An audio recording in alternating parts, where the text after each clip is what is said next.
आगामी 4 दिन जाए राज्य में लगाण वर्षा सह वज्रपात संभावना। येलो वार्निंग जारी कला पाणीपाग विभाग। संपूर्ण जानापी भिडियो को शेष पर्यंत देखु। ता पूर्व चैनल को सब्सक्राइब करनथिले एबे ही सब्सक्राइब करनियंतु। राज्य में विभिन्न अंचल में बन्या परिस्थिति पर असह्य गुलुगुली रे लोके सेजुथिबा बेले एथिरु आश्वस्ति मिलबाकू जाउची। आज राज्यर किछि अंचल में वर्षा होतिबा बेले कालिठु राज्य में लगाण वर्षार संभावना रही। रविवार आंचलिक पाणीपाग केन्द्र पक्षरु आसंता 4 दिन पर सतर्कता जारी कर जाइछि। सोमवार ठारू राज्य में वर्षार परिमाण वृद्धि पाइब। विशेषकर उपकूल और दक्षिण ओडिशा रे लगाण वर्षा सांगकू घड़घड़ी और वज्रपातर संभावना अच्छी। फल राज्यर अर्धाधिक जिला को येलो वार्निंग जारी कर जाइछि। आंचलिक पाणीपाग केन्द्र कहिछि जे आसंता 24 घंटा मध्य ओडिशा रे हालुकारू मध्यम धरणर वर्षार संभावना रही। यहाकू दृष्टि रखी आईएमडी सारा राज्यर 23 जिला हलदिया चेतावनी बा येलो वार्निंग जारी करिछि। सोमवार दिन नुआपड़ा, बलांगीर, बरगढ़, संबलपुर, देवगढ़, झारसुगुड़ा और सुंदरगढ़ को छाड़देले राज्यव्यापी वर्षा हेब।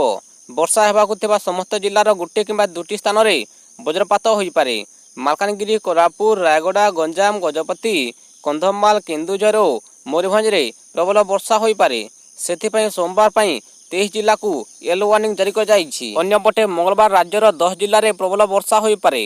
कोरापुट, नवरंगपुर, कलाहांडी, रायगड़ा, गजपति, गंजाम, कंधमाल, नयागढ़, खोर्धा और पुरी को येलो वार्निंग जारी होइछि।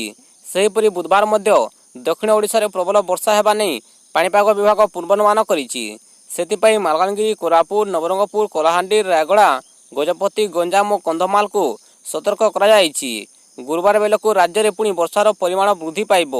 मालकानगिरी, कोरापुट, नवरंगपुर, रायगड़ा, गंजाम, गजपति, कंधमाल, नयागढ़, खोर्धा, पुरी, केन्दुझर और मयूरभंज रे प्रबल वर्षा होई पारे।